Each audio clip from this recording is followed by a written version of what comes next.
하나님 말씀. 오늘은 사무엘하 19장이 되겠습니다. 19장 1절로 봉독하겠습니다. 어떤 사람이 요압에게 이르되 왕이 압살롬을 위하여 울며 슬퍼하시나이다 하니 왕이 그 아들을 위하여 슬퍼한다 함이 그날의 백성들에게 들리매 그날의 승리가 모든 백성에게 슬픔이 된지라. 그날의 백성들이 싸움에 쫓겨 부끄러워 도망함같이 가만히 성읍으로 들어가니라. 왕이 그의 얼굴을 가리고 큰 소리로 부르되 내 아들 압살롬아 압살롬아 내 아들아 내 아들아 하니 요압이 집에 들어가서 왕께 말씀드리되 왕께서 오늘 왕의 생명과 왕의 자녀의 생명과 처첩과 비빈들의 생명을 구원한 모든 부하들의 얼굴을 부끄럽게 하시니 이는 왕께서 미워하는 자는 사랑하시며 사랑하는 자는 미워하시고 오늘 지휘관들과 부하들을 멸시하심을 나타내심이라. 오늘 내가 깨달으니 만일 압살롬이 죽고 압살롬이 살고 오늘 우리가 다 죽었다면 왕이 마땅히 여기실 뻔하였나이다. 6절까지 봉독해 드렸습니다. 이게 무슨 소리입니까? 지난번에 다윗을 왕자에서 내어 쫓고 스스로 왕위에 올랐던 압살롬이 다윗 일행을 완전히 몰살시키려고 군대를 일으켜서 다윗을 추격해 왔지요. 그리고 나서 다윗과 전쟁이 붙었는데 결과는 압살롬의 군대에 2만여 명이 다 죽었습니다. 뿐만 아니라 압살롬이 도망가다가 머리에 묶은 이 머리카락이 나무 가지에 걸리는 바람에 압살롬도 결국은 죽임을 당했습니다. 그 소식이 다윗에게 들려졌지요. 그 소식이 들려지자 다윗은 전쟁에 승리했다는 소식에 기뻐하는 것이 아니라 오히려 아들이 죽었다는 소식에 너무너무 슬퍼합니다. 그러면서 내 아들 압살롬아 내 아들 압살롬아 하면서 차라리 내가 죽었다면 더 좋았을 뻔했다, 이런 식으로 말을 하면서 너무너무 애통해하고 있습니다. 한 가정에서 부모가 기뻐하지 않으면 자녀들은 매우 불안해합니다. 아버지가 기뻐하면 자녀들도 기쁘지요. 아내도 기쁘고요. 그런데 남편이 시무룩하게 있고 뭔가 근심 걱정이 가득하고 웃지도 않고 아무리 좋은 음식을 만들어 놔도 먹으려 하지도 않고 만약에 이러고 있으면요, 온 가족들이 다 비상사태에 빠지죠. 불안하죠. 무슨 일인가, 무슨 큰일 날 일인가, 무슨 죽을 일이 생겼는가 싶어가지고 불안해서 견딜 수가 없죠. 가장의 위치가 그렇게 막중합니다. 가장이 힘을 잃으면 온 식구들도 다 힘을 잃습니다. 가장이 기뻐하면 온 가족들도 다 기뻐할 수 있습니다. 한 집안에 믿음의 사람이 있으면 그 믿음의 사람이 전 식구를 활력 있게 할 수도 있고요. 믿음의 사람이 없으면은 모든 가족들을 다 침울하게 만들 수도 있습니다. 그러니까 한 가정도 그렇고 한 나라도 그렇고 어쨌든 지도급에 있는 사람의 그 마음 자세가 매우 중요합니다. 어쨌든 다윗이 지금 이 전쟁을 해놓고 승리를 해놓고 기뻐하지 않습니다.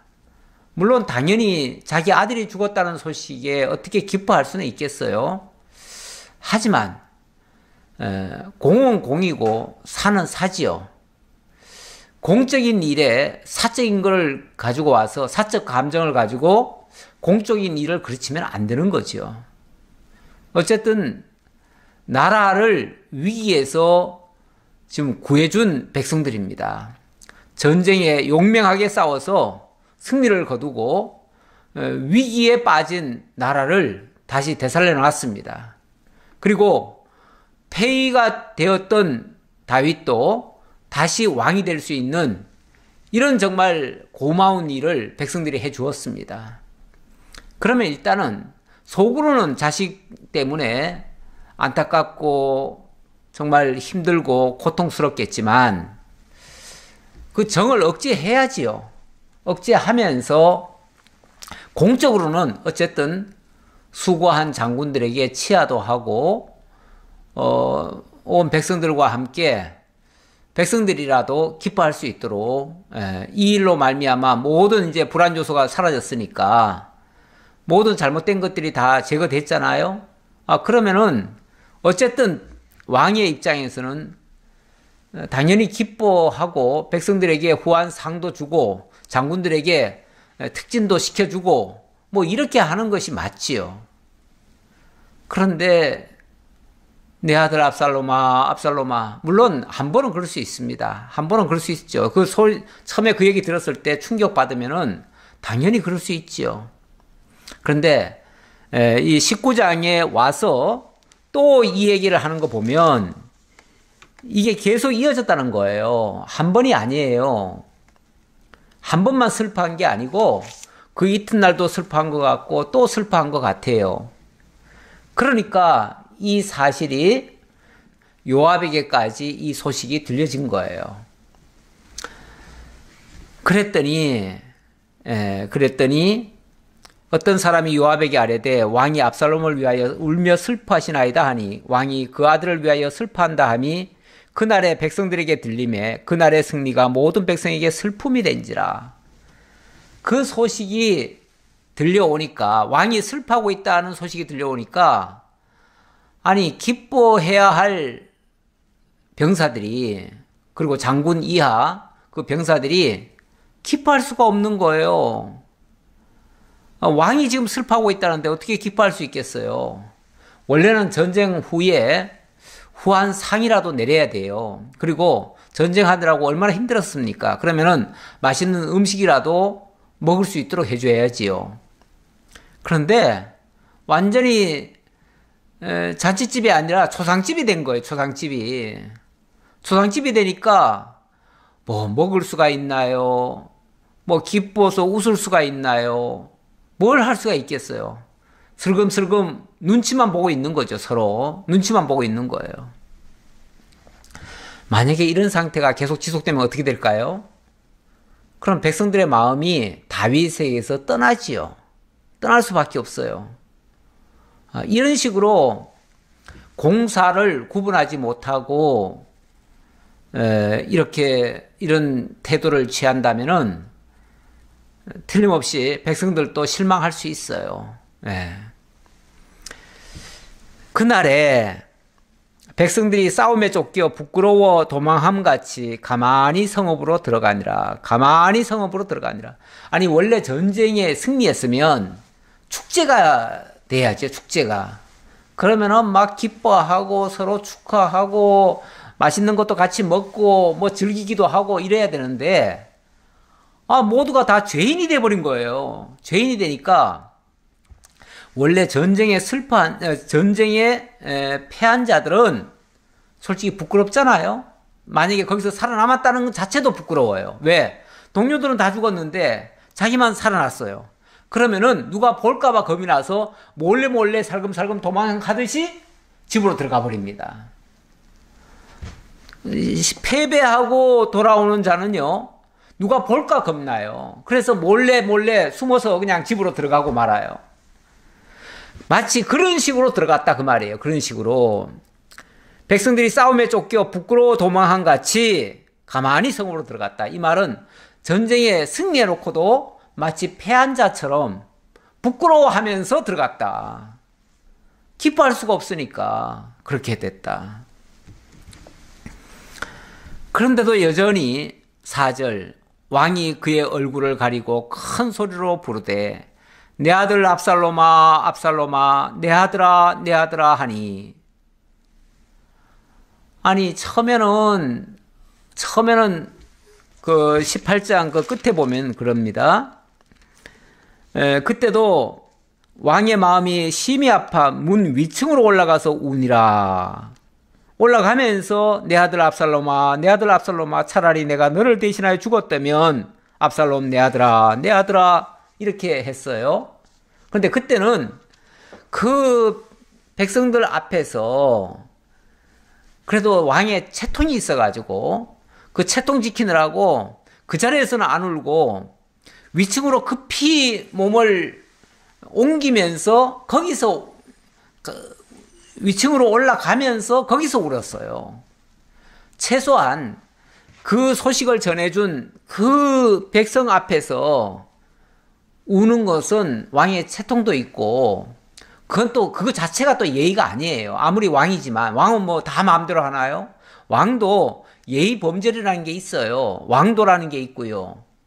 그러면 왕이 취해야 될 태도가 있고 왕이 취해서는 안 될 태도가 있어요. 그 백성들 앞에서 울고 하는 거는 취할 태도가 아니죠. 백성 앞에서는 언제나 강한 왕의 모습을 보이는 게 맞지요. 왕이 백성 앞에서 슬픔 하나도 억제하지 못하고 막 슬퍼서 엉엉 우는 모습. 물론 우리가 뭐 너무나 이 격분이 일어난다든지 아니면 너무 격한 감정에서 울음이 터져 나오는 걸 막을 수는 없습니다. 그거를 막을 수는 없지만 최소한 억제는 해야겠죠. 그런데 억제하지 못하고 그냥 펑펑 울면서 내 아들 압살롬아 내 아들 압살롬아 그러다가 이제는 아예 그냥 이게 습관이 돼가지고 이제 더 크게 한다네요. 더 크게 이제 뭐 방성대고 가듯이 하는 거예요. 통곡하듯이 하는 거예요. 통곡하듯이 얼굴을 가려놓고 원래 사실 얼굴 가리면은 모든 게 가려집니까?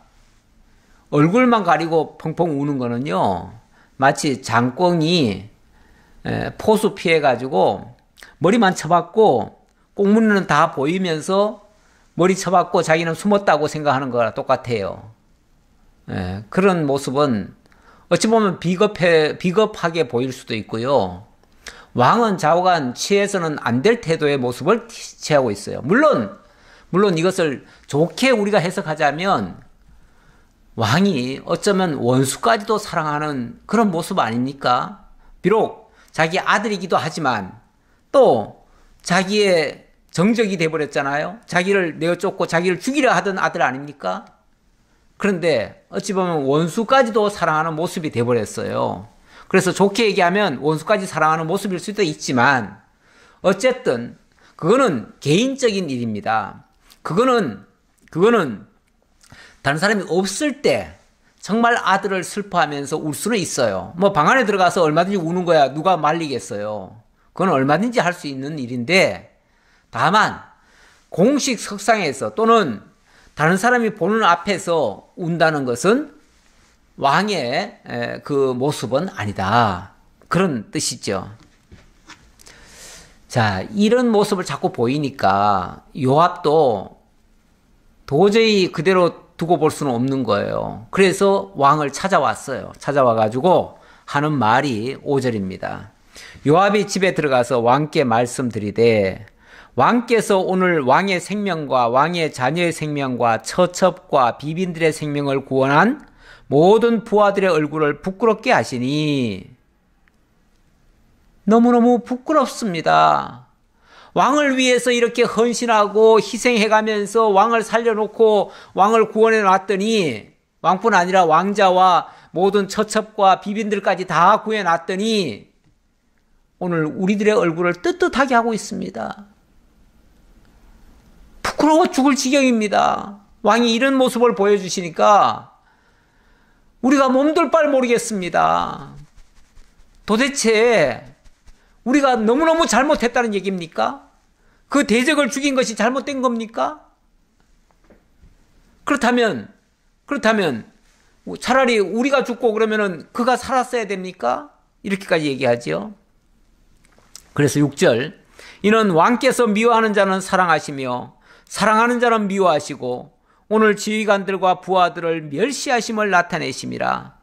오늘 내가 깨달으니 만일 압살롬이 살고 오늘 우리가 다 죽었다면 왕이 마땅히 여기실 뻔하였나이다. 그럼 차라리 그 압살롬이 살고 우리가 다 죽었으면 오히려 왕이 그것을 더 좋게 여기실 겁니까? 오늘 가만히 생각해 보니까 왕의 마음속에는 우리들 희생되는 거는 아깝지도 않고 그 압살롬 죽은 것만 그렇게 안타까워서 그렇게 울고 계시니 그럼 차라리 우리가 죽을 걸 그랬나 봅니다. 이렇게 얘기하는 거죠. 참 얼마나 요압도 참다 어떻게 왕에게 이렇게까지 말할 수 있겠어요? 정말 직언을 한 거죠. 그런데 뭐 이 요압의 말이 하나도 틀린 건 없어요. 자, 그러면서 이렇게 말합니다. 이제 곧 일어나 나가 왕의 부하들의 마음을 위로하여 말씀하옵소서. 내가 여호와를 두고 맹세하옵나니 왕이 만일 나가지 아니하시면 오늘 밤에 한 사람도 왕과 함께 머물지 아니할지라. 그리하면 그 화가 왕이 젊었을 때부터 지금까지 당하신 모든 화보다 더욱 심하리이다 하니, 어찌 보면 일단은 당부를 드리면서 또 한편으로는 좀 경고도 하지요. 경고도. 물론 뭐 신하가 왕에게 경고할 수는 없지만 어쨌든 얼마나 큰 결심을 했겠어요. 이런 말을 원래 할 수는 없는데 너무너무 정말 모욕감을 당할 정도로 이 요압이 느낀 거예요. 모욕감을 느낀 거예요. 결국 우리가 죽기를 바랐습니까? 그렇다면 그게 만약에 왕의 뜻이고 그렇다면 아마 오늘 밤에 저를 비롯해서 모든 신하들은 왕의 곁을 물러갈 수밖에 없습니다. 아니 왕이 우리가 살기를 원치 않고 그 압살롬이 살기를 원했다면 우리는 왕 앞에 설 자격이 없지요. 그렇다면 만약에 이거를 왕께서 바로잡아주지 않는다면 오늘 저녁이라도 그 장군들을 위로하거나 백성들을 위로하거나 하지 않는다면 아마도 온 백성들이 다 실망해가지고 오늘 밤에 왕의 곁을 다 떠날 겁니다. 그러면은 이제 왕 앞에는 한 사람도 안 남을 것이고, 그렇게 되어진다면 지금까지 왕께서 엄청나게 많은 시험 연단, 많은 어려움들을 겪어왔는데 아마 오늘 이후로는 그보다 더 큰 어려움이 있을 수도 있습니다. 만약에 그렇게 된다고 해도 이제는 누구도 왕을 도와줄 수 없습니다. 이렇게 말하는 거죠. 아마 요압도 이 부분에 대해서는 굉장히 실망스러웠을 거예요. 왕의 이런 사사로운 정에 얽매여서 어찌 보면 대사를 그르치는 일이죠. 원래 지도자는요, 사사로운 정에 얽매이면 안 됩니다. 때로는 읍참마속이라고 해서요, 자기의 분신 같은 자도 때로는 처결을 해야 됩니다. 안 그러면요, 내 사람이라고, 내 측근이라고 내가 막 껴안고 그를 보호하기 위해서 딴 사람들을 희생시키고 이렇게 한다면요, 공의롭지 못해요. 지도자의 자격으로서는, 공적인 지도자의 자격으로서는 그거는 문제가 있습니다. 물론 사적으로 그렇게 사랑하고 아껴주고 하는 거는 좋아요. 그거는 개인적으로 할 일이고 공적으로는 그래서는 안 되는 거죠. 왕도 그제서야 정신이 버쩍 난 거죠. 만약에 오늘 저녁에도 왕께서 밖에 나와가지고 백성들을 아련하고 그리고 그들을 수고한 그들에게 위로하지 않는다면 다 떠나가겠다고 하니까 그제서야 정신이 버쩍 난 거죠. 그래서 이제 왕이 일어나 성문에 앉음에 어떤 사람이 모든 백성에게 말하되 왕이 문에 앉아 계신다 하니 모든 백성이 왕 앞으로 나오니라. 이제 그 성문으로 나왔어요. 이제 백성들을 위로하기 위해서 나왔어요. 이제 왕이 나오셨다 하니까 그제서야 사람들이 슬금슬금 왕 곁으로 찾아왔다 그 말이죠. 자, 그렇게 해서 일단 이 자칫하면은 왕과 그 요압 간에 어떤 불화가 있을 수도 있었는데 이 간극이 벌어질 수도 있었는데 요거는 이렇게 해서 일단락이 됐습니다. 뭐 요압도 이해는 하죠. 다 이해는 하고 그래서 얼마나 슬프면 그러겠느냐라고 이해는 하는데 그게 지속이 되면 안 되죠. 그래서 어쨌든 다윗이 다시 공적으로 전환을 하는 바람에 이 신하들과의 관계가 틀어지는 것은 막을 수 있었다. 자, 그리고 그 다음 단계는 어떻게 되는가? 이스라엘은 이미 각기 장막으로 도망하였더라. 이스라엘은 각기 장막으로 도망하였더라. 여기 이스라엘은 그 압살롬을 따르던 그 병사들, 그 백성들이죠. 그 사람들이 다 이스라엘 백성들이에요. 그러니까 이 이스라엘이 뭐 다윗의 이스라엘과 다른 거냐? 원래는 하나죠. 하나인데 어쨌든 다윗은 쫓겨가는 신세가 되다 보니까 군대가 없어요. 군대가 없고 전부 다 그 측근에 있는 사람들밖에 없어요. 그리고 여기 말하는 이스라엘은 압살롬을 따라왔던 그 이스라엘 백성들이죠. 이미 2만 명은 죽었고요. 그 나머지 살아남은 자들은 다 각기 자기 장막으로 돌아갔다. 다 도망갔다. 그 말이죠. 그들은 이제 다 패전했는데 더 이상 요압이 나팔을 불어가지고 더 이상 그들을 추격하지 못하게 했죠. 그러니까 그들은 평안히 집으로 다 돌아갔죠. 다 자기 백성들인데 자기 백성들을 치면 안 되죠. 물론 압살롬의 편에 서기는 했었지만 그렇다고 해가지고 마치 원수 대적을 치듯이 치면 안 되죠. 예. 그렇게 해서 그들이 다 장막으로 돌아갔다. 자, 그리고 나서 이스라엘 백성들, 그들의 장로들, 그들이 어떻게 반응이 나오는가? 9절부터입니다.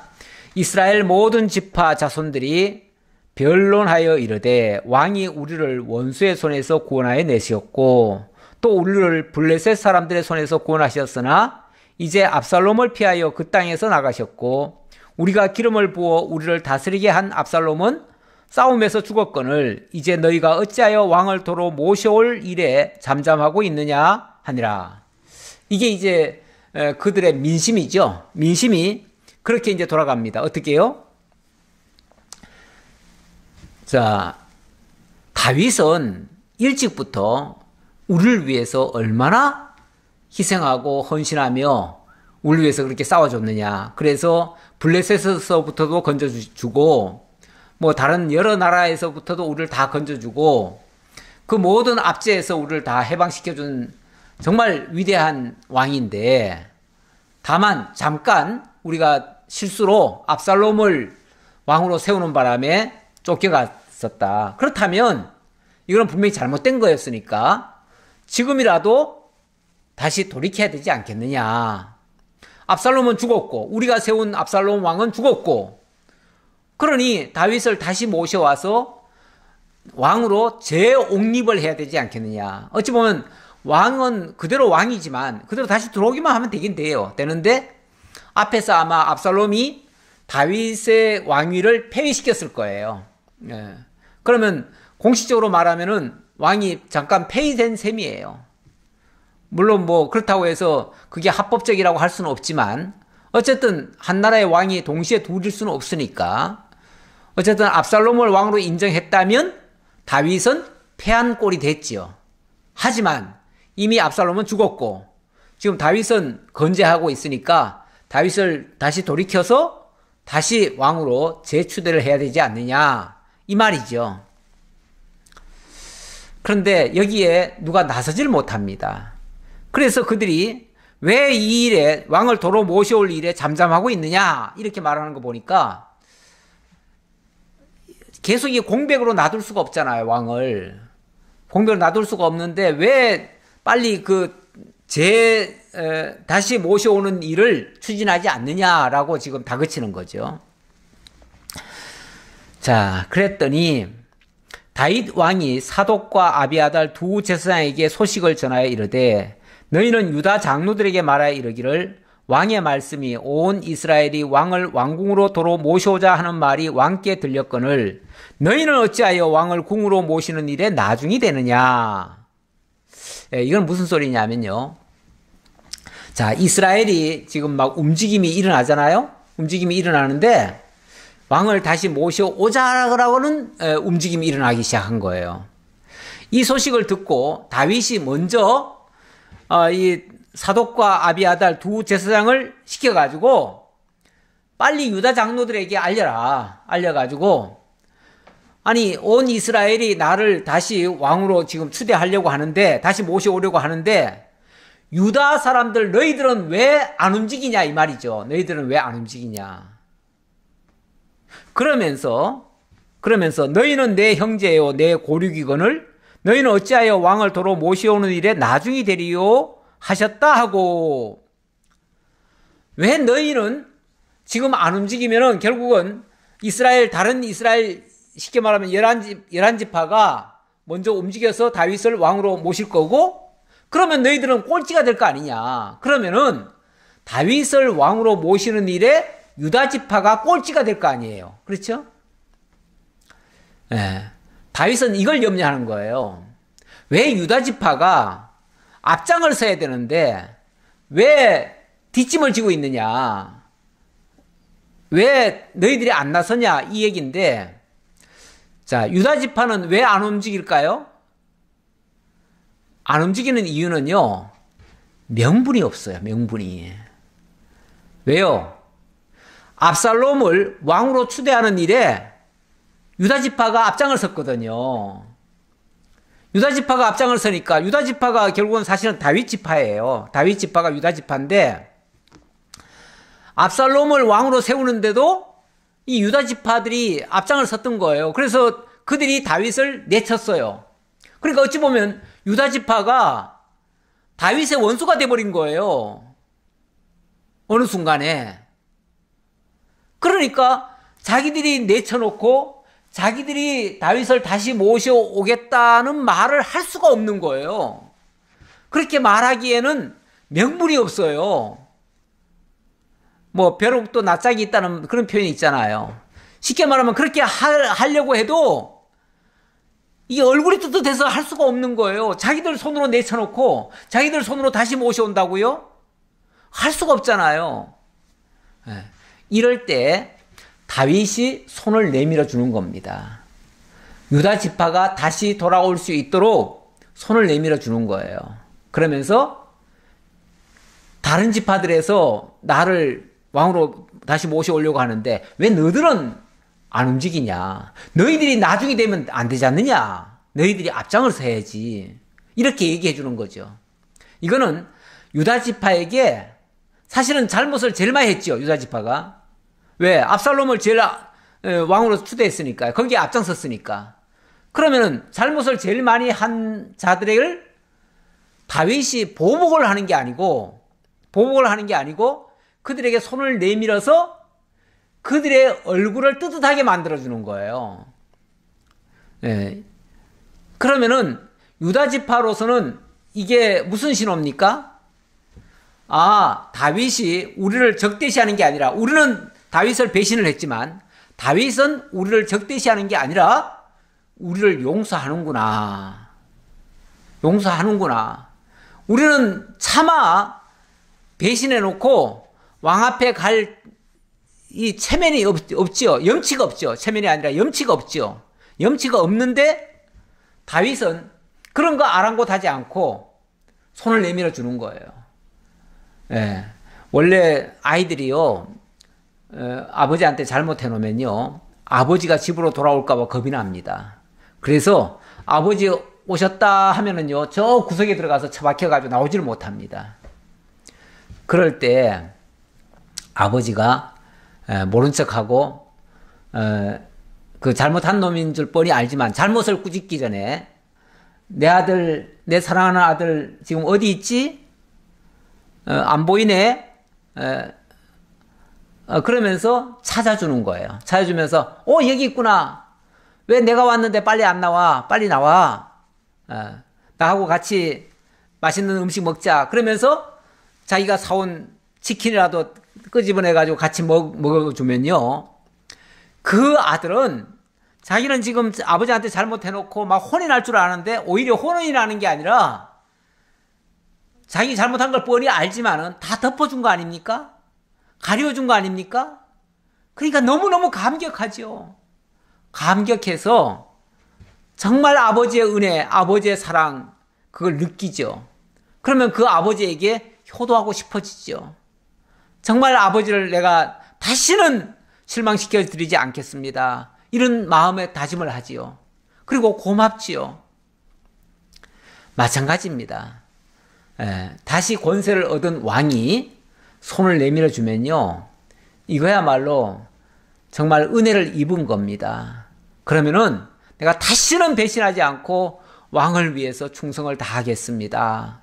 앞으로는 왕만 위해서 살겠습니다. 이런 마음가짐을 갖게 되죠.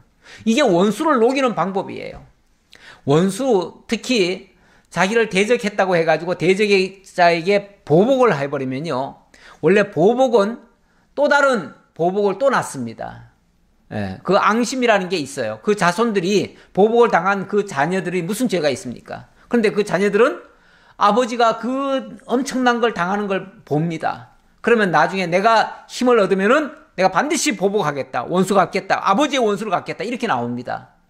사실은 아버지가 잘못해서 벌을 받은 건데도 자식들은 그렇게 생각하는 게 아니라 우리 아버지의 원수라고 생각합니다. 그래서 악은 악을 뒷대이는 겁니다. 보복은 보복을 계속 낳는 겁니다. 그런데 다윗이 먼저 손을 내밀어 주네요. 어찌 보면 원수까지 사랑하는 모습이에요. 로마서 12장에 보면 원수의 머리에 숯불을 얹는 것과 같다. 이게 정말 덮어주는 그 사랑이 그렇다는 거죠. 그렇게 되면 그 원수까지도 감동을 하게 되는데 그렇게 지금 다윗이 하는 모습입니다. 유다 지파를 향해서 먼저 그렇게 하는 겁니다. 그러면서 또 명분을 또 줍니다. 무슨 명분 줍니까? 13절에 보니까 너희는 또 아마사에게 이르기를 너는 내 권력이 아니냐. 네가 요압을 이어서 항상 내 앞에서 지휘관이 되지 아니하면 하나님이 내게 벌 위에 벌을 내리시기를 바라노라 하셨다 하라 하여 모든 유다 사람들의 마음을 하나같이 기울게 하며 그들이 왕께 전가를 보내어 이르되 당신께서는 모든 부하들과 더불어 돌아오소서 한지라. 이 아마사는 누구죠? 아마사는 요압의 사촌이에요. 사촌인데 압살롬이 왕으로 등극할 때 이 아마사가 군대 장관이 됐습니다. 그러니까 다윗 입장에서 봤을 때는 적국의 장수예요. 아니 적국은 아니죠. 그 아들의 그 군대 지휘관이니까 이제 대적의 장군이 된 거죠. 그럼 원수 아닙니까? 원수인데 그 원수를 향해서 뭐라고 얘기를 하냐면 아마사야, 너는 내 권력이 아니냐. 너는 내 권력이 아니냐. 한 형제와 같지 않느냐 그 얘기예요.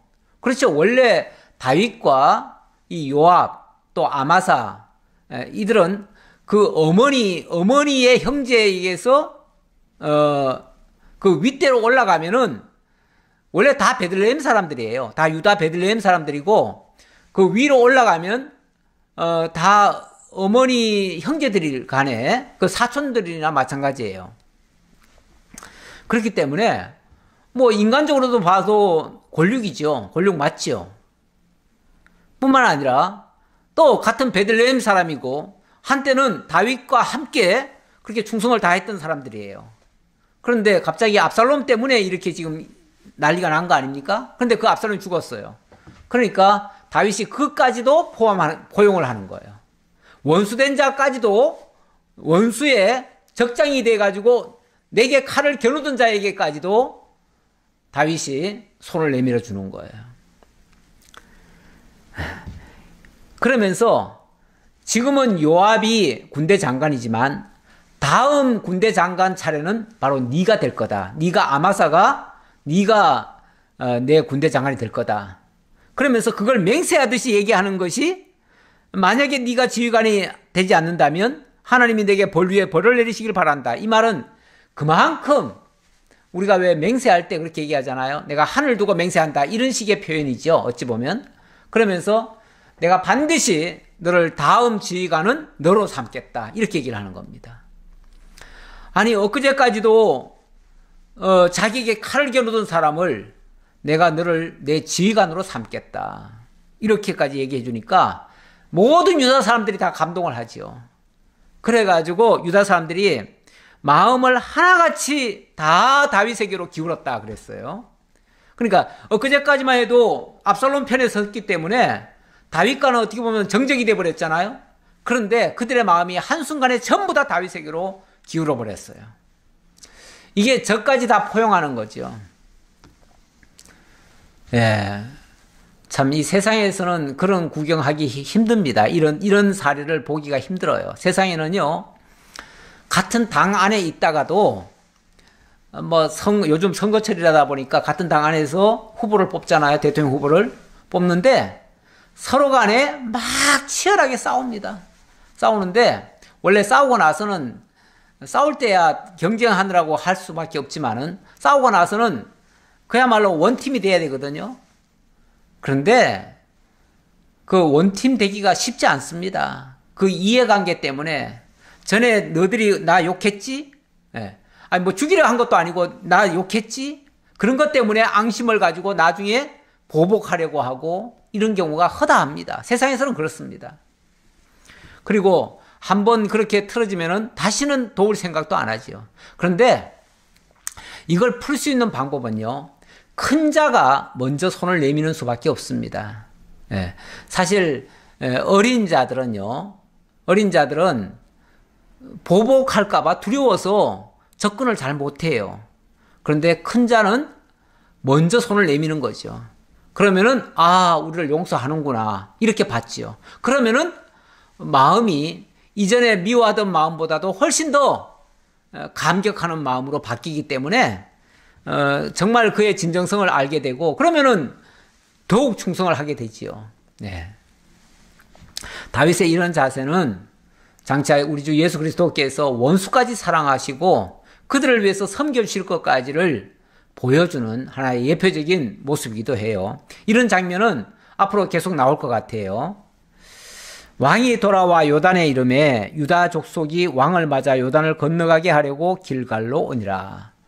이제 드디어 유다 지파가 마음을 이제 다 다윗에게로 돌이켰어요. 그러니까 다윗을 모셔오는 일에 제일 앞장서서 유다 지파가 먼저 영접을 하러 나온 거예요. 그렇죠. 유다 지파가 먼저 나오는 게 맞지요. 우리 하나님께서 일찍부터 유다를 제일 앞세웠잖아요. 앞세웠으니까 당연히 순서적으로도 그렇게 유다가 앞서는 게 맞습니다. 자, 16절입니다. 바후림에 있는 베냐민 사람 게라의 아들 시므이가 급히 유다 사람과 함께 다윗 왕을 맞으러 내려올 때에 베냐민 사람 1000명이 그와 함께하고 이번에는 누가 또 다윗을 맞으러 하러 나오냐면은 베냐민 사람 게라의 아들 시므이 이렇게 얘기합니다. 이 베냐민 사람 시므이는요. 지난번에 다윗이 왜 쫓겨갈 때 그때 다윗의 뒤를 쫓아가면서 계속해서 저주하던 사람이에요. 저주하던 사람. 그러면서 다윗이 네가 전에 사울 왕을 배신하고 가더니 꼴 좋다. 잘 됐다. 네가 이제 벌 받은 거다. 이런 식으로 조롱하면서 이제 너는 이제 완전히 망해야 된다. 하면서 죄를 뿌리고 먼지를 피우고 뭐 온갖 욕설을 다 퍼붓고 이러던 사람이에요. 그러던 사람이 이스라엘 지파 중에서는 다시 말하면 유다 지파 빼고 나머지 지파들 중에서는 맨 먼저 쫓아나오네요. 왜 먼저 쫓아나왔을까요? 어찌 보면 이 사람은 뻔뻔한 사람이죠. 뻔뻔한 사람이에요. 예. 노골적으로 다윗을 대적하고 노골적으로 다윗을 조롱하고 비난했던 사람인데 그런 사람이 또 제일 뻔뻔스럽게 제일 먼저 나와요. 원래 세상에서도 보면요, 아주 뻔뻔하고 아주 철면피 같은 사람들이 있어요. 불리할 때는, 그러니까 자기가 유리할 때는 막 상대방을 공격하고 그러다가 자기가 불리하게 되면 갑자기 그냥 아부형으로 바뀌는 사람들. 그런 사람들 종종 있지요. 정치적으로 그런 사람들도 많이 보게 됩니다. 어느 순간 적의 편에 있는가 싶었는데 권력을 누가 딱 잡게 되면 그 권력자 앞에 바로 쫓아오는 사람들. 이런 사람들은 권력 지향형인 사람들이죠. 그 사람은 늘 승리자 편에 서는 사람이죠. 어떤 사람 농담적으로 그렇게 말하는 사람이 있어요. 당신은 어느 편입니까? 그러면 나는 승리자 편에 섭니다. 항상 이기는 자 편에 서서 만약에 정권이 바뀌면 금방 또 철새처럼 바뀌죠. 전에는 이쪽 당에 있다가 이쪽 당이 좀 불리하다 싶으면 얼른 빠져나와가지고 저쪽 당으로 또 가지요. 이런 사람들. 시므이가 그런 사람입니다. 자, 그 사람이 베냐민 사람 1000명을 데리고 함께 왔대요. 그러니까 상당한 지위도 있고 힘도 있고 권세도 있는 사람이에요. 그런 사람이 이제는 또 다윗을 위한답시고 쫓아나왔어요. 얼마 전까지 비난하던 사람이. 그리고 또 한 사람, 사울 집안의 종 시바도 그의 아들 15과 종 20명과 더불어 그와 함께하여 요단강을 밟고 건너 왕 앞으로 나오니라. 강물로 막 그냥 덤벙덤벙 거리면서 이렇게 넘어와가지고 요단강을 건너가지고 다윗을 얼른 반갑게 맞이하는 거예요. 이 사람도 조금 비열한 사람이죠. 이 사람은 특히 자기가 섬기던 요나단의 아들 무비보셋, 절룩발이 무비보셋을 속이고 다윗에게 마치 잘해주는 것처럼 그렇게 해가지고 다윗으로부터 무비보셋의 전 재산을 자기가 다 차지한 사람이에요. 아주 이 사람도 비열한 사람이죠. 이런 기회에 한몫 챙기는 거죠. 원래 이 전쟁이라든지 어떤 사회적으로 엄청난 충격파들이 있고 나면요, 경제적으로 흥하는 사람이 있고 망하는 사람이 있어요. 그런 때를 이용해 가지고 오히려 승승장구하는 사람들이 있어요. 그러니까 남의 불행이 자기의 행복으로 바뀌는 때죠. 그래서 우리나라도 한동안 IMF가 터졌었잖아요. 그 IMF를 이용해 가지고 돈 많이 번 사람들이 또 많이 있습니다. 온 백성들은 다 굶든지 말든지 죽든지 자기만 배채우면 된다고 하는 사람들, 이런 사람들이 있어요. 어찌 보면 이 시바는 그런 유형의 사람이라고도 볼 수 있어요. 왕의 가족을 건너가게 하며 왕이 좋게 여기는 대로 쓰게 하려 하여 나룻배로 건너가니 왕이 요단을 건너가게 할 때에 게라의 아들 시므이가 왕 앞에 엎드려 왕께 아뢰되 내 주여 원하건대 내게 죄를 돌리지 마옵소서. 내 주 왕께서 예루살렘에서 나오시던 날에 종의 패역한 일을 기억하지 마시오며 왕의 마음에 두지 마옵소서. 이건 또 시므이와, 어찌 보면 시므이와 시바, 하나는 정치적인 다윗을 정적으로 삼고 했던 사람, 하나는 다윗의 어려운 그런 입장을 이용해 가지고 경제적인 이득을 취했던 사람, 이런 사람들이 앞장서 가지고 앞서거니 뒤서거니 하면서 다윗을 지금 모시겠다고 이렇게 하는 거예요. 하는데 시므이는 또 그 앞자리에 엎드려 가지고는 왕이시여, 지난번에 왕께서 떠나실 때에 제가 욕설을 하고 했는데 그거 패역한 일을 기억하지 말아주세요. 기억하지 말아주세요. 아니, 어떻게 이런 뻔뻔한 소리를 할 수가 있나요? 원래 뻔뻔한 사람들은 죄 지어놓고도요, 뻔뻔한 소리 계속 합니다. 정말 참 타의 추종을 불허하지요. 상상도 못할 뻔뻔함을 보일 때가 있습니다. 어떻게 저렇게 잘못해놓고 저렇게 뻔뻔할 수가 있을까 싶은 사람이 있어요. 네. 바로 이 사람이 그런 모습인데요. 왕의 종 내가 범죄한 줄 아옵기에 오늘 요셉의 온 족속 중 내가 먼저 내려와서 내 주 왕을 영접하나이다 하니, 제가 잘못한 것 제가 너무너무 잘 압니다. 그래서 제가 제일 먼저 와가지고 제일 먼저 왕을 모시지 않습니까? 지금이라도 내가 뉘우치고 잘할 테니까 좀 봐주세요, 이런 뜻이겠죠. 자, 그랬더니 스루야의 아들 아비새가 대답하여 이르되, 이 스루야의 아들 아비새는 요압의 동생이죠. 요압의 동생인데 다윗의 장군 아닙니까? 이 장군이 보니까 너무너무 가증스러운 거예요. 너무 가증스러워요.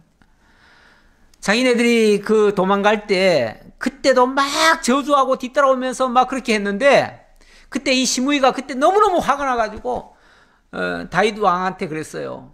왕이시여, 말씀만 하시면 내 저놈 당장 죽여버리겠습니다. 그랬더니 그때 다윗이 뭐라고 그랬냐면, 스루야야, 그러지 말아라.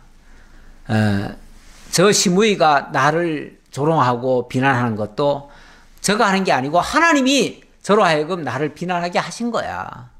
그러니까 내버려둬. 지금은 내가 비난받아야 돼. 그리고 내가 이렇게 비난받으면 하나님께서 또 날 불쌍히 여길지도 모르니까 지금은 비난하도록 내버려둬.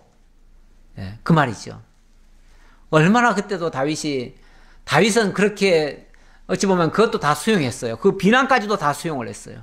근데 시므이는 그때도 막 화가 나가지고 시므이 죽이고 싶었어요. 근데 지금 와가지고 또 이렇게 가증스러운 행동을 하잖아요. 그러니까 왕이시여, 지금이라도 말씀해 주세요. 그러면 저 가증한 놈 내가 당장 죽여버리겠습니다. 이렇게 말을 했죠.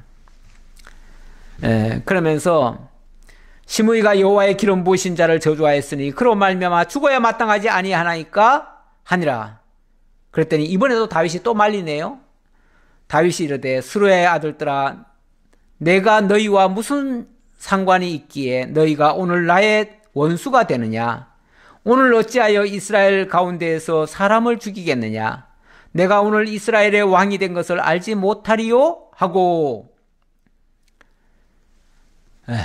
오히려 지금 시므이는 왕을 생각하면서 그 의분으로 지금 얘기한 건데, 왕은 오히려 시므이 보고 네가 왜 내 원수가 되려고 하느냐, 그러면서 이렇게 말합니다. 오늘은 하나님께서 나를 회복시켜서 내가 이스라엘 왕으로 다시 지금 등극하는 날 아니냐, 어찌 보면 축제일 아니냐, 기쁜 날 아니냐. 그런데 이 기쁜 날에 왜 사람을 죽이겠느냐. 하나님이 그렇게 저주를 퍼붓고 나를 고통 속에 빠뜨리는 바람에 어쩌면 하나님께서 불쌍히 여겨가지고 나를 지금 다시 회복해 주신 것일 수도 있는데, 어찌 보면 그가 악역을 했지만은, 시므이가 악역을 했지만 어쨌든 내가 다시 왕이 되는 일에 그도 사실은 공헌한 거다, 그 말이죠. 참 이렇게 해석하기 어렵지요. 어려운데 누가 나를 막 비난해요, 나를 조롱해요, 나를 멸시해요. 그러면 그가 진짜 나를 해롭게 하기 위해서 그렇게 한 건가? 물론 그런 악역을 합니다. 악역을 하지만 하나님께서는 그를 통해서 나를 불쌍히 여기시고 오히려 내게 위로와 긍휼과 자비와 또 회복의 역사가 있게 하실 수도 있는 거예요. 그렇다면 나는 마땅히 받아야 될 것을 그 사람을 통해서 받고, 그 악한 역할은 그 사람이 하고, 그리고 나는 하나님으로부터 위로를 받고 회복의 역사를 보게 되는 거예요. 그러면 그 사람이 악역을 했으니까 물론 그 사람은 잘못됐겠죠. 하지만은 나는 어쨌든 하나님의 위로를 받는데 그 사람이 공헌을 한 셈이 됐죠. 그런데 내가 그 사람한테 왜 보복을 하냐, 그 말이죠. 이해가 되시겠죠? 예, 다 이해하시리라 믿습니다. 만약에 이해가 안 되거들랑 나중에 다시 보기로 좀 더 보세요. 예, 그러면은 충분히 이해가 될 겁니다. 예, 이렇게 생각하면요, 사실 원수가 없습니다. 원수를 사랑하라. 아니, 원수를 어떻게 사랑합니까? 근데 그 원수조차도 하나님이 부리시는 자고, 그 원수를 통해서 나를 위로하시는 하나님이라는 걸 깨달으면은 어쩌면은 그 원수도 고마운 거예요. 나를 비난하고 조롱하고 욕하는 사람이 고마운 거예요. 아마 지금 대선판에 뛰어든 사람들 막 지금은 서로 자기가 이기겠다고 막 상대방을 욕을 하고 막 저주를 하고 막 합니다. 하는데 어쩌면 그 사람 때문에 내가 위로를 받고 내가 오히려 표를 더 받을 수도 있어요. 백성들한테 오히려 더 위로를 받을 수도 있어요. 그렇다면 나를 조롱하고 나를 비난해주는 사람, 그 사람이 고마울 수도 있어요. 나에게 악담을 퍼붓는 사람, 그 악담 때문에 내가 오히려 백성들한테 위로를 받을 수 있다니까요. 그러면 표가 한 표라도 더 올라갈 수가 있어요. 그러니까 남을 저주하고 비난하면요, 화를 그 비난했기 때문에 그 상대방이 화를 입는 게 아니고요. 사실은 화는 그 비난한 사람이 먼저 입습니다. 원래 남 비난하고 조롱하면요, 그 조롱한 사람이 화를 먼저 입어요. 그리고 그 화 때문에, 그 사람 화 받는 것 때문에 오히려 그 조롱 받은 사람은요, 물론 뭐 잘못을 해서 정당한 지적을 했다면은 그도 잘못된 것을 지적받은 거죠. 그렇지만 그렇지 않고 만약에 억울한 소리 했거나 그러면요, 그 사람 벌 받아요. 벌 받고 오히려 억울하게 당한 사람은요, 나중에 위로받아요. 더 큰 위로받을 수 있어요. 오히려 그래서 욕먹고 나중에 당선되는 사람도 많아요. 그러니까 남 욕하는 거 가지고 비난할 것도 없어요. 어쩌면 저기 시므이도 지금 악역이긴 하지만 어쨌든 내가 다시 왕으로 돌아오는 일에 공헌한 사람일 수도 있어. 그러니까 네가 뭐하러 그렇게 자꾸 그렇게 보복을 하려고 그러냐. 만약에 보복할 일이 있으면 하나님이 보복하시겠지. 그러니까 너는 오늘은 어쨌든 기쁜 날이다. 그러니까 보복하지 말아라, 이 얘기죠. 예. 그러면서 왕이 시므에게 이르되 네가 죽지 아니하리라 하고 그에게 맹세하니라. 내 너 절대 안 죽일게. 걱정하지 마. 나 안 죽일게. 이렇게 얘기한 거죠. 자, 그리고 사울의 손자 무비보셋이 내려와 왕을 맞으니 그는 왕이 떠난 날부터 평안히 돌아오는 날까지 그의 발을 맵시 내지 아니하며 그의 수염을 깎지 아니하며 옷을 빨지 아니하였더라. 예. 사울의 손자 무비보셋, 이 무비보셋, 전룩발이라고 그랬죠. 이 시바에게, 지난번에, 시바에게 다 농사를 지어가지고 무비보셋을 섬기라고 했고, 또 다윗이 특별히 요나단의 아들이기 때문에 특별히 더 챙겼죠. 그래가지고 자기 아들처럼 왕자의 자리에 앉혀가지고 식사도 같이 할 정도로 그렇게 아들처럼 대우해 줬어요. 그런데 다윗이 쫓겨간 다음부터 왕이 다시 돌아오는 날까지 이 사람이 발을 맵시 내지 않고 수염도 안 깎았대요. 옷도 빨지 않았대요. 어찌 보면 그 행색이 초라한 모습으로 그냥 하나님께 기도만 한 거죠. 하나님, 다윗을 아무 무사히 돌아오게 해주세요. 이렇게 했던 거예요. 그런데 이제 다윗이 돌아온다는 말을 듣고 제일 기뻐가지고 달려나온 거예요. 근데 사실은 전룩발이기 때문에 달려나오기 힘들지요. 힘든데 어떻게 해서 결국 예루살렘에서부터 와가지고 왕을 맞이합니다. 그래서 25절, 예루살렘에서 와서 왕을 맞을 때 왕이 그에게 물어 이르되 무비보셋이여 네가 어찌하여 나와 함께 가지 아니하였더냐 하니 다윗이 묻습니다. 무비보셋아, 내가 그때 쫓겨갈 때 왜 너는 같이 가려고 나오지 않았느냐, 이렇게 묻는 거죠. 사실 다윗은 어떤 면에서 그때 좀 섭섭했을 수도 있어요. 자기가 도망가는데 이 무비보셋은 왕자처럼 자기는 대우를 해줬는데 무비보셋이 나오지도 않았으니까요. 그때 이제 시바 혼자 나왔죠. 시바가 나와가지고 그때 뭐라고 그랬습니까? 그때 시바가 나와가지고 막 다윗에게 막 뭐 먹을 거리도 주고 뭘 줬지요. 주니까 그때 다윗이 왜 네 주인 무비보셋은 안 나오냐 그랬더니, 예, 무비보셋은 왕이 쫓겨가는 걸 알고 이제 자기가 왕이 될 줄 알고 지금 지금 준비하고 있습니다. 이런 식으로 얘기했죠. 그 거짓말이에요, 사실은. 명백한 거짓말. 가짜 뉴스예요. 그래서 다윗이 이상하잖아요. 자기가 그만큼 잘해줬는데 어떻게 지가 왕이 되겠다고 그런 짓을 해? 그러니까 어쩌면 속으로 좀 괘씸하게 느꼈을 거예요. 그래가지고 그때는 사실은 그 얘기 듣고 시바한테 그러면은 그 무비보셋에게 주었던 그 모든 땅은 다 네가 가져라 그랬어요. 네가 가져라.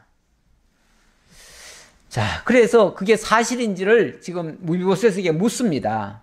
너는 왜 그때 안 갔느냐 그랬더니 대답하되 내 주 왕이여 왕의 종인 나는 다리를 절므로 내 나귀의 안장을 지워 그 위에 타고 왕과 함께 가려 하였더니 내 종이 나를 속이고 종인 나를 내 주 왕께 모함하였나이다. 내 주 왕께서는 하나님의 사자와 같으시니 왕의 처분대로 하옵소서. 예, 그때 그 종이 시바가 모함을 했었습니다. 하지만 제가 어쨌든 왕과 함께 못 갔으니 왕의 처분대로 하옵소서. 제게 벌을 내리시면 제가 벌을 달게 받겠습니다. 그 얘기죠. 내 아버지의 온 집이 내 주 왕 앞에서는 다만 죽을 사람이 되지 아니하였나이까. 그러나 종을 왕의 상에서 음식 먹는 자 가운데 두셨사오니 내게 아직 무슨 공의가 있어서 다시 왕께 부르짖을 수 있사오리까 하니라. 예, 왕께서는 저를 아들처럼 대우해 줬는데 우리 집안이 다 망했음에도 불구하고 저를 아들처럼 취급해 줬는데 제가 무엇이든지 다 해드렸어야 되는데 그렇게 못했으니 제게 무슨 의로움이 있겠습니까? 그 말이죠. 그러니까 무슨 벌이든지 내리시면 제가 벌을 달게 받겠습니다. 그 얘기죠. 그랬더니 왕이 그에게 이르되 네가 어찌하여 또 네 일을 말하느냐. 왜 핑계대냐 그 말이죠. 왜 핑계대냐. 그러면서 내가 이르노니 너는 시바와 밭을 나누라 하니 무비보셋이 왕께 아뢰되 내 주 왕께서 평안히 왕궁에 돌아오시게 되었으니 그로 그 전부를 차지하게 하옵소서 하니라. 아유, 왕께서 돌아오신 것만으로도 저는 너무너무 기쁘고 더 이상 필요가 없습니다. 왕이 오셨으니 왕 한 분으로 족합니다. 그 얘기죠. 사실 왕자처럼 대우를 해줬어요. 그렇다면 솔직히 왕자 정도가 되면요 무슨 재산이 필요합니까? 더군다나 왕 곁에 있으면서 왕이 모든 것을 다 제공할 건데 뭐가 다른 재물이 또 필요합니까? 사실은 세상의 권력자들도요 어느 정도의 힘만 있으면요 사실 물질 필요 없습니다. 왜? 그 권세 가지고 모든 걸 다 할 수 있으니까요. 그리고 정부에서도 다 보호해줘요. 그러니까 더 이상의 재산 필요 없습니다. 사실 욕심낼 필요 없어요. 그런데 있는 사람들이 더 욕심내더라고요. 다 쓸데없는 거고 그걸로 욕심냈다가 나중에 가서 패가망신 당합니다. 오히려 왕과 함께 있는 자는요 욕심낼 필요가 없어요. 이 말씀은 영적으로 말하면 우리가 우리 주 예수 그리스도 안에 있으면요 모든 게 다 만족합니다. 더 이상 필요가 없습니다. 우리 주 예수 한 분만으로 우리는 만족합니다. 이렇게 고백할 수 있어야 되는 거죠. 기도하겠습니다. 아버지 하나님 감사합니다. 하나님이 우리를 너무너무 사랑하셔서 정말 그리스도 예수 안에서는 부족함이 없게 하시고 정죄함도 없게 하시고 모든 것이 풍요롭게 해주신다는 것을 저희들이 약속의 말씀을 통해서 들었습니다. 오늘 다윗과 함께 하신 하나님, 다윗을 회복하게 하신 하나님, 또 다윗과 함께하는 자들에게 주어지는 그 은혜와 복 이런 것을 보면서 우리도 주님 한 분만으로 만족하게 하옵소서. 다른 세상 것 추구하지 않게 하옵소서. 세상 것 추구했다가는 나중에 다 잃어버릴 때 아무것도 아님을 발견하게 됩니다. 오직 주님 한 분으로 만족하게 하옵소서. 감사드렸고 예수님 이름으로 기도하옵나이다. 아멘.